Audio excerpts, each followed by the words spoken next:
Good evening and welcome to episode 100. Believe it or not. That's great. Yeah, thank you. So, as always, we will start with our gratitude attitude. So, if you would please gently close your eyes.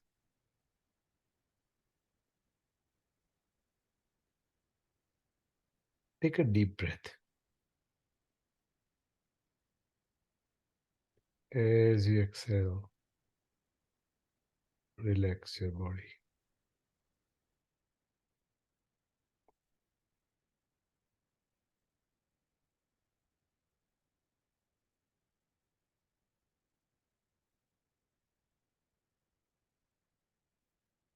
Take another deep breath.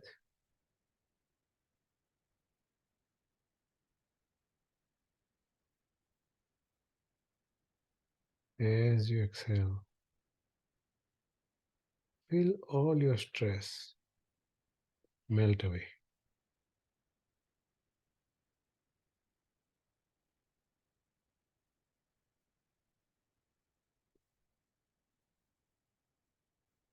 Take one more deep breath.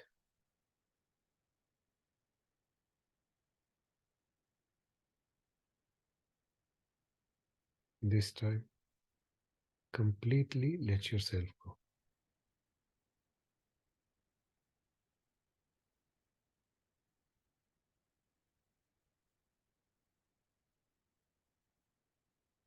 Now, think of one thing that you're thankful for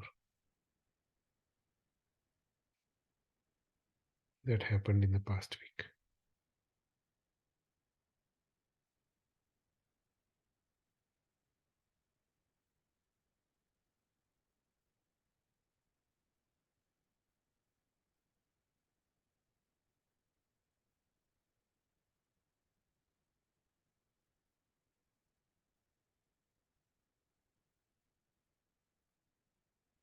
Once you identified that,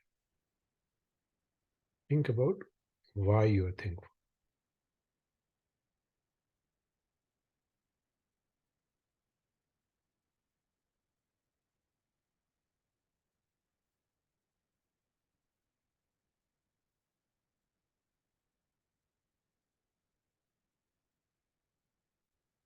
And now let's set it free.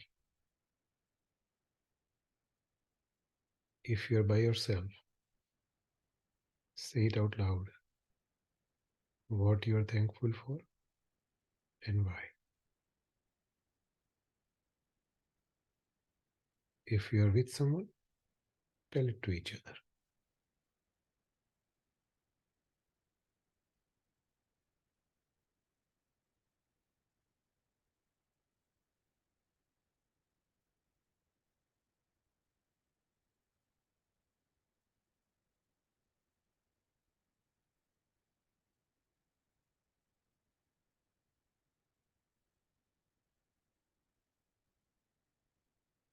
All right.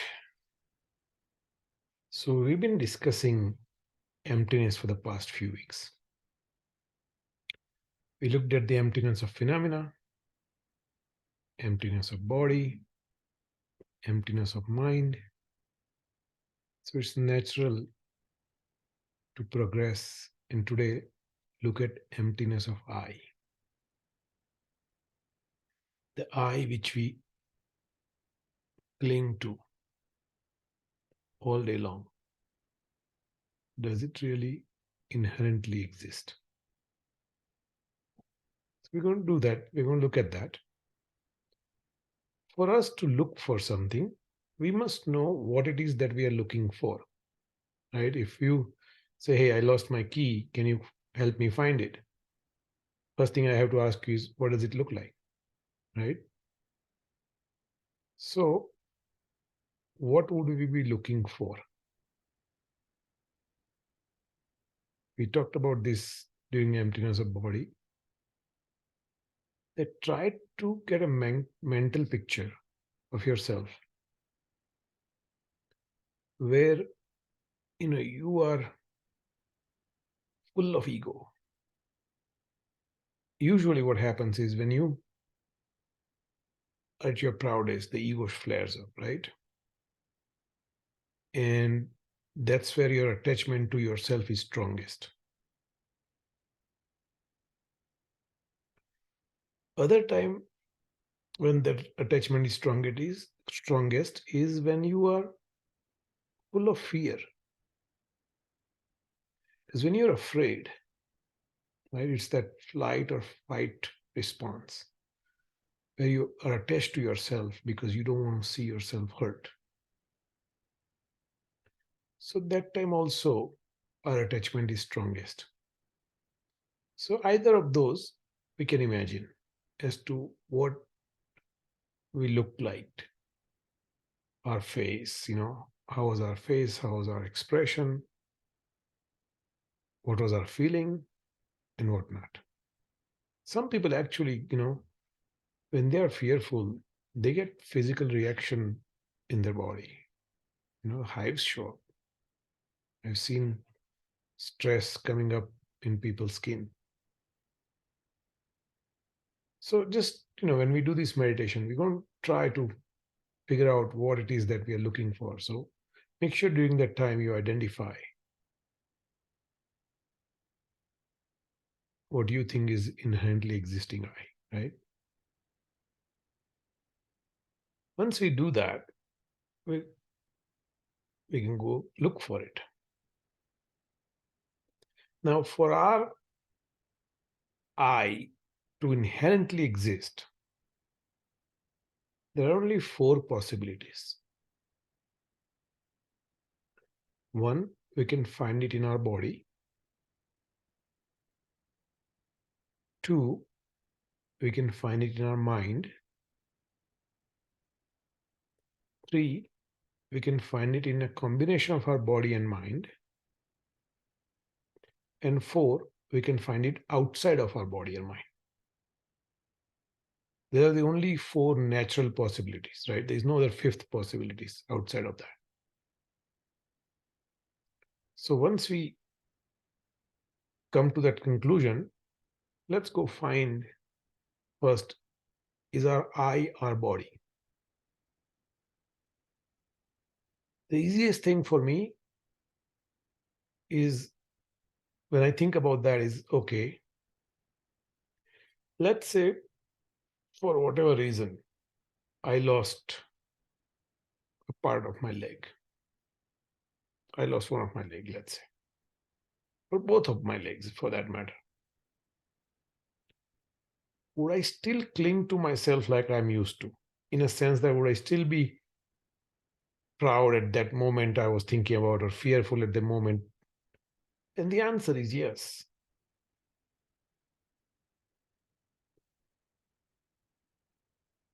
How about if I had mechanical hands, let's say, right?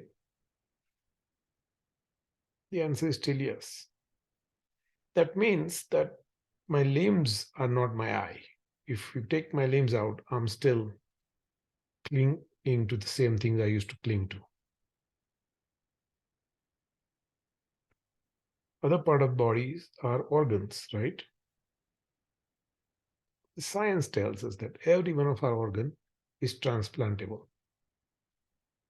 That means we could have a kidney which belongs to someone else,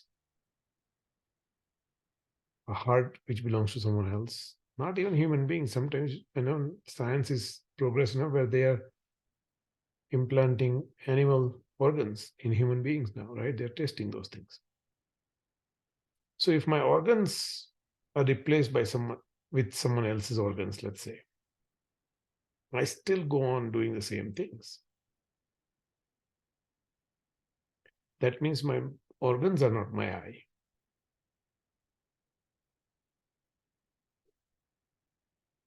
That leaves us with skin. As we all know, our skin, every cell is replaced every 28 days. So our skin's not our I. So that means our body is not our I. How about our mind?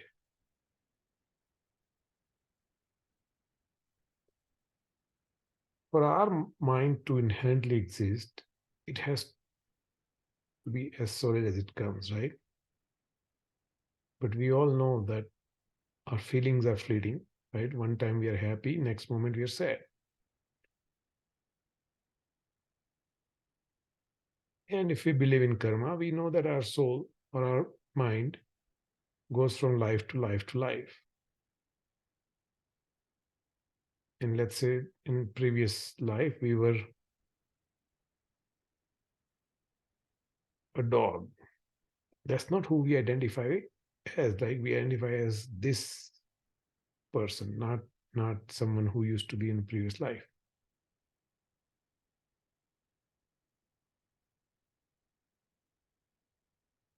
So that means our mind is not our I. And we went through this in detail, right, in the last couple of sessions.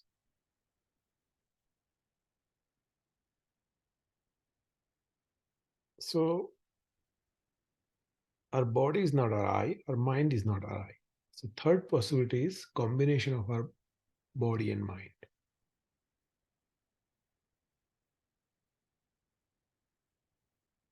So two things that are not me cannot be me. Right? And I've given this example before. Let's say, we are looking for a pencil and someone gives us a piece of paper and we say, well, that's not a pencil. So they go out and find an eraser and they say, here you go. It's like, well, that's not a pencil. So paper is not a pencil, an eraser is not a pencil.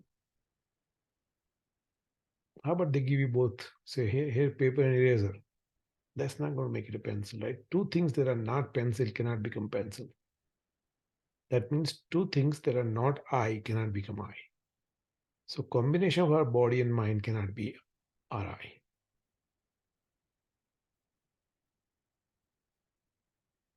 So that leaves us with the fourth possibility, that our I is outside of our body and mind. Now that's a very tricky thing, right? Where would we start looking for it? In the room I'm sitting right now, in the room where you are sitting, where you're seeing me through computer, outside of this city, outside of this country, where would we look for? That just sounds absurd on its face, right? So when we think logically, we couldn't find our inherently existing I in our body, our mind, a combination thereof, or outside of it. So the only logical conclusion at that point is that our I, there's no inherent existence. Again, we are not saying it doesn't exist. It does exist because we are experiencing it every day. But it's a dependent existence or imputed existence. There is no inherent existence. And once we realize that, right, idea of all this discussion is to try to reduce our grasp, because we are grasping to ourselves so much. That brings self-cherishing, right? And that's usually the root of all our problems. So that's why we are going through this exercise, is to make sure that we understand that what we are clinging to is not worth clinging to.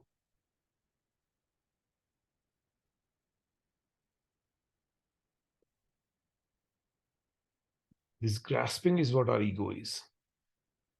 It's the root of almost all of our delusions. We are grasping at the thing that does not exist to create problems in our lives, right? So if we just little by little let go of that grasping, life will change for the better. So in today's meditation, that's exactly what we're going to do. As always, right, we'll first settle down at our hearts. And then we'll begin to contemplate the inherent existence of our I.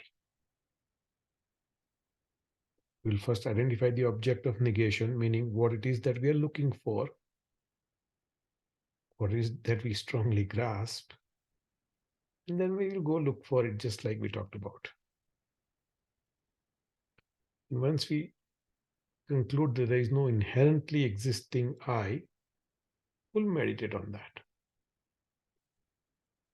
So that's the idea. If you are ready, let's begin. Please get into your meditation posture. Cross-seated position. If you are in a chair, just keep your legs straight on the floor if possible. Your back straight. Spine erect. Shoulders leveled. Gently close your eyes.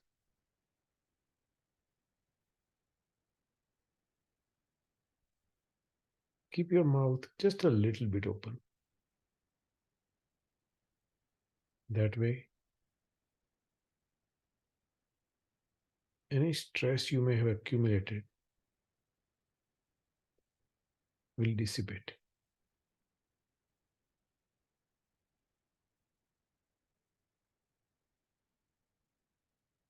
Arms in your lap, right over left, thumbs gently touching each other.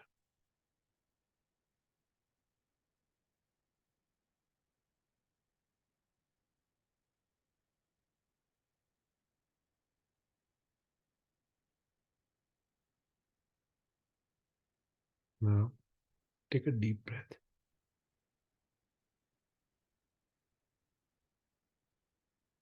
As you exhale, see all your muscles getting relaxed.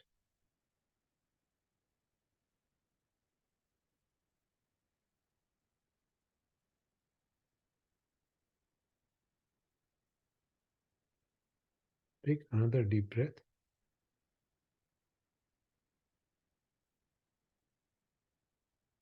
As you exhale, feel your body getting loose like a rag doll.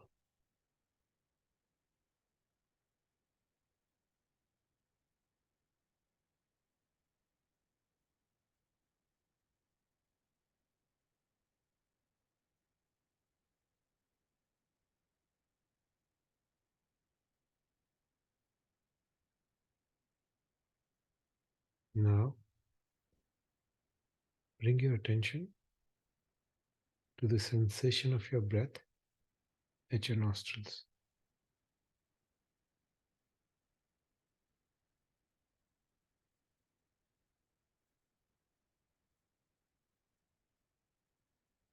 Feel the cool air as you breathe in.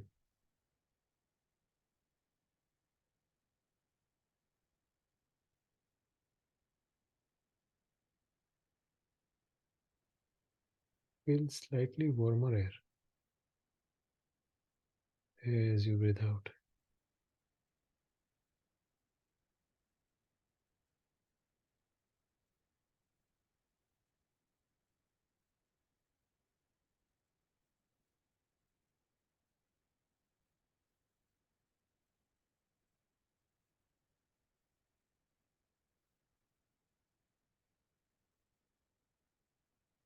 Keep your attention at your nostrils for about a minute or so on your own.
Now,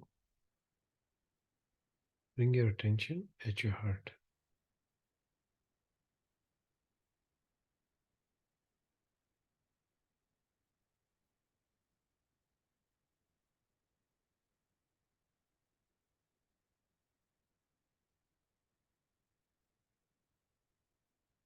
Feel the peaceful nature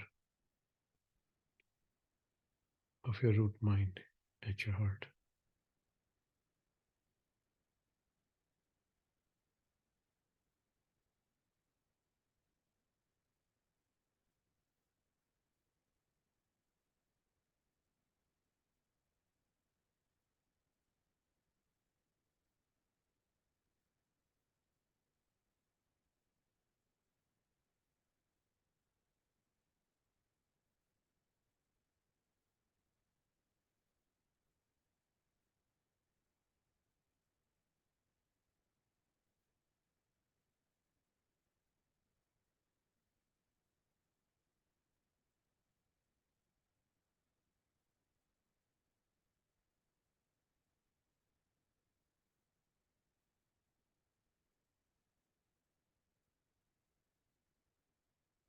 Let this peaceful moment bring the next peaceful moment.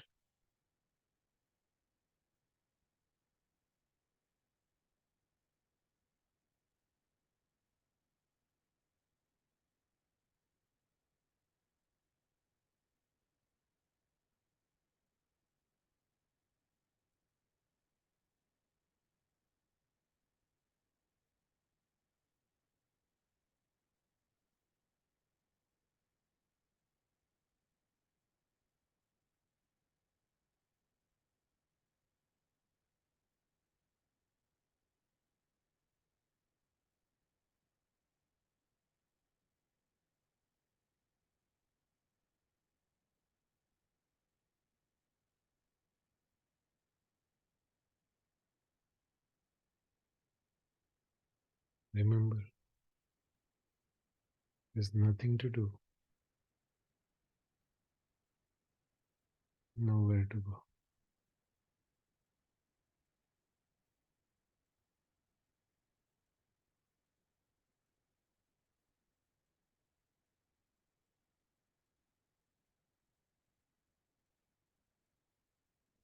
Just enjoy.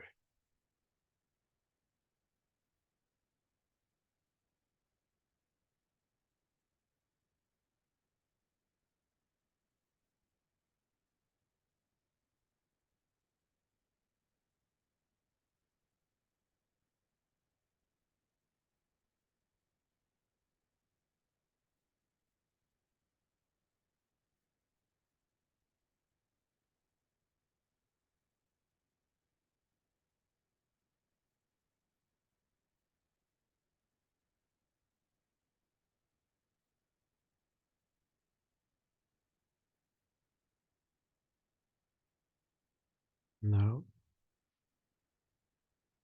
let's look for that inherently existing I we keep grasping all day long.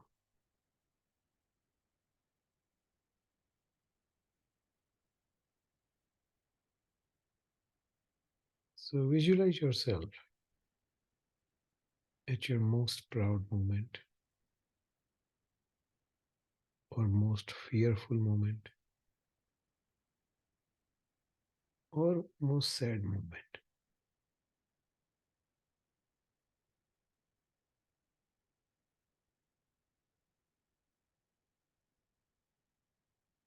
See how your face looked. See if there was any sensation in your body.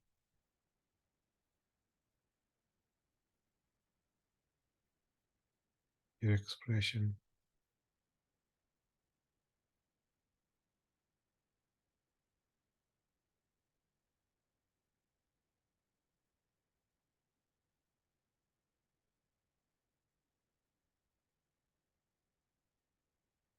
Once you identified that, now let's go look for it. We'll either find it in our body or our mind or combination thereof, or outside of body and mind. No other possibility.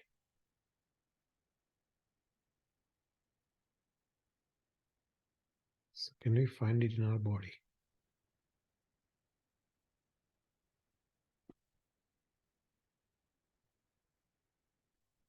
Imagine yourself without a limb or with an artificial limb.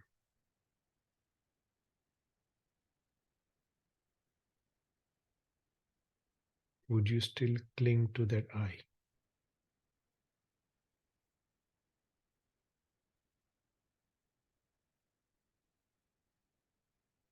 If yes, your limbs are not your eye.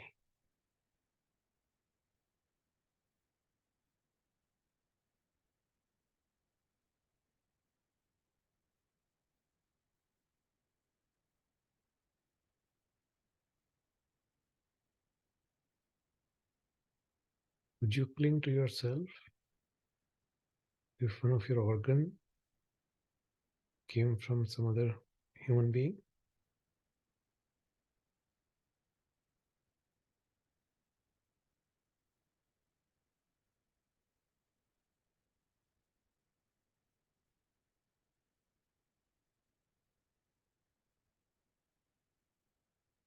If yes, your organs are not your eye.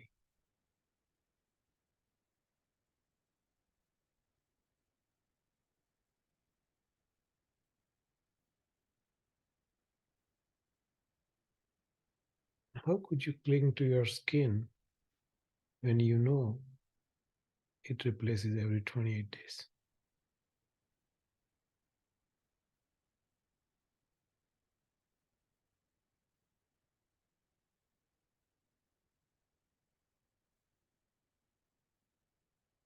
So our body is not our eye.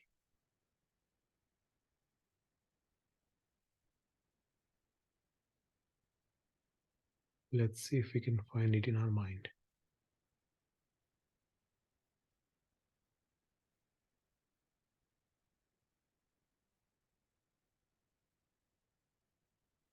We know our feelings are fleeting.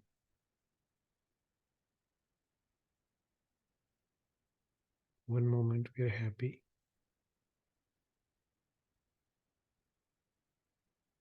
next moment we are sad.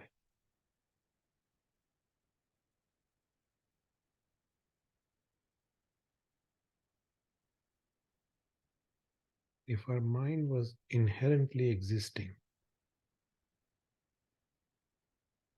it would not keep changing moment by moment.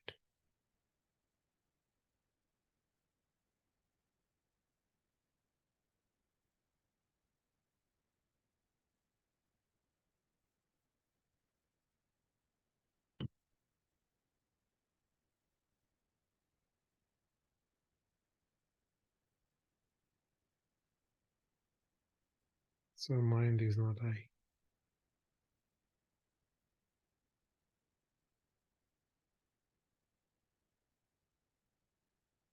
How about combination of body and mind?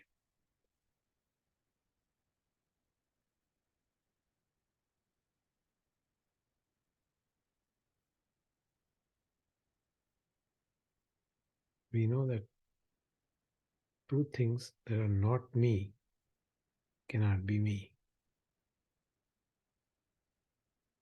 Contemplate on that.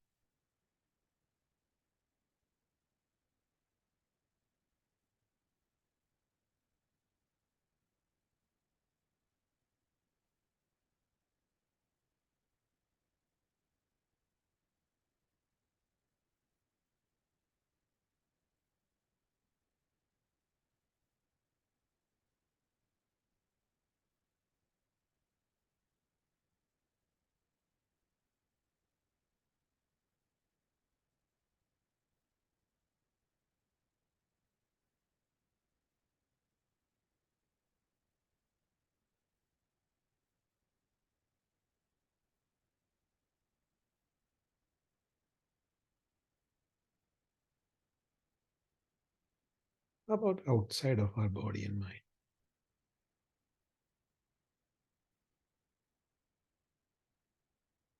Think about that. Is it even possible?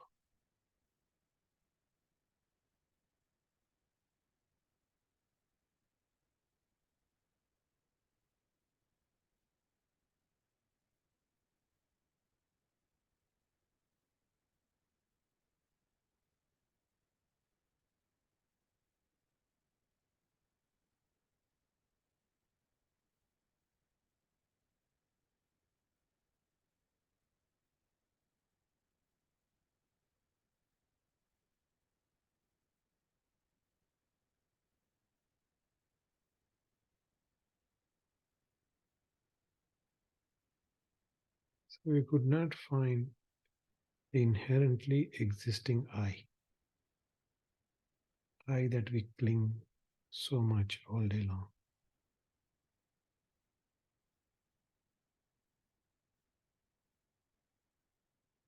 So what is this? It's nothing but emptiness.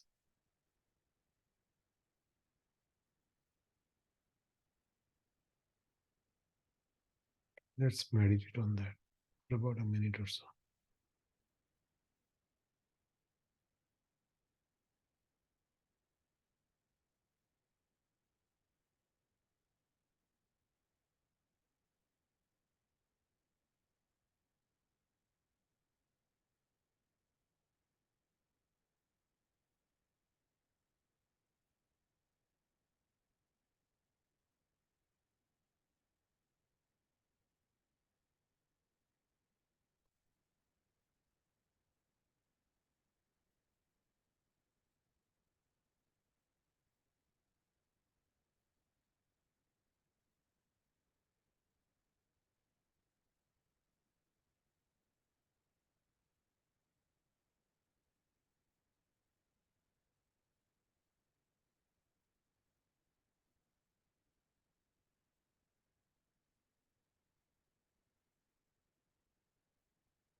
When you're ready, gently open your eyes.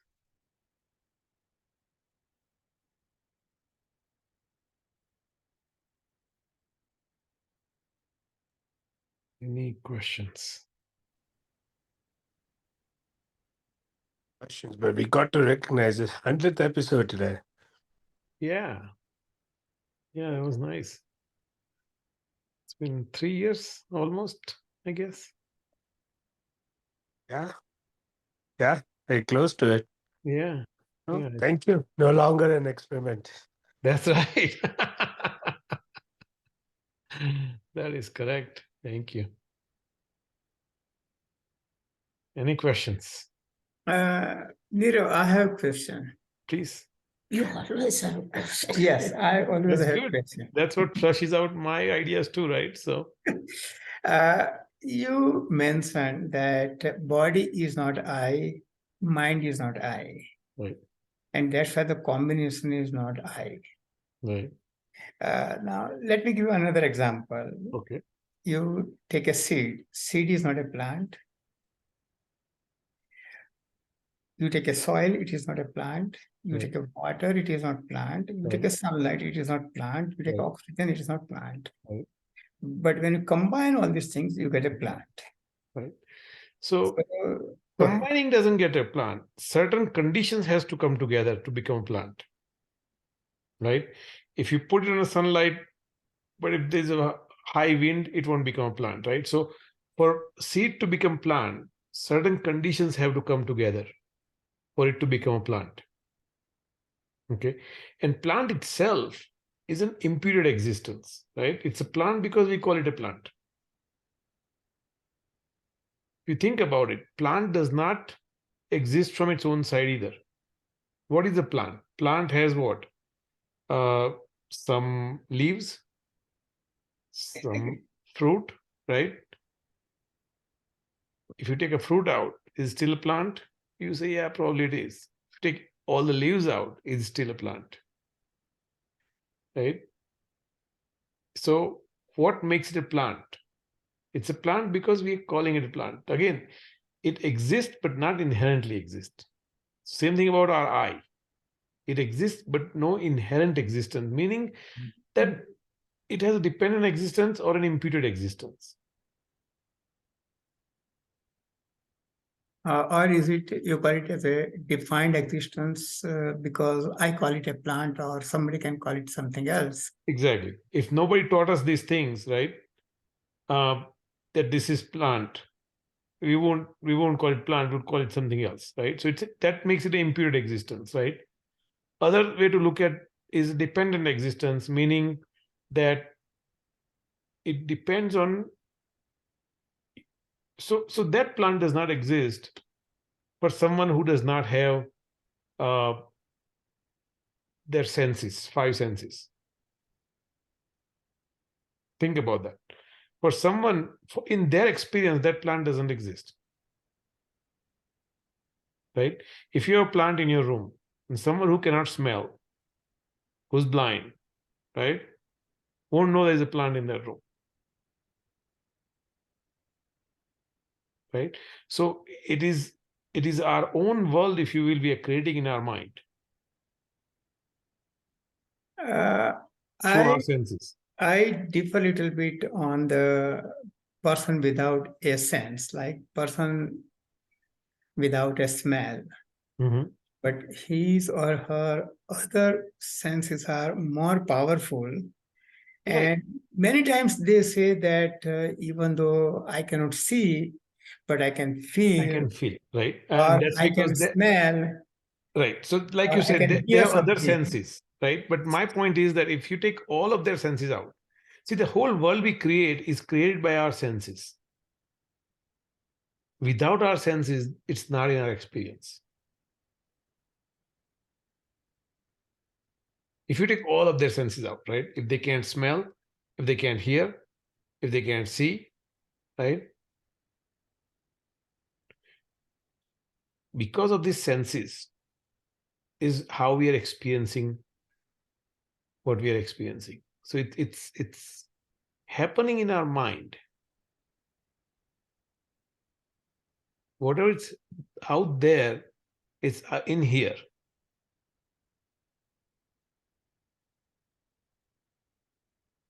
Does that make sense?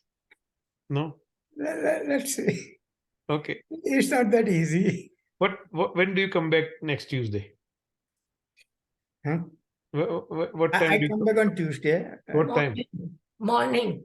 Okay, so you'll be here tomorrow, next Tuesday. Most likely, yeah. Okay, let's do a complete Q&A session on emptiness next Tuesday. So we'll do a meditation first, Okay. and then we'll just talk for half an hour. Yeah? Yeah. Awesome. I would appreciate if other people take part. Premal, Hetal, Aditi, did you hear that? Yeah. Perfect. Question and answer will be difficult, but we'll try. Let's try, right? Mhm. So I'm going to stop recording.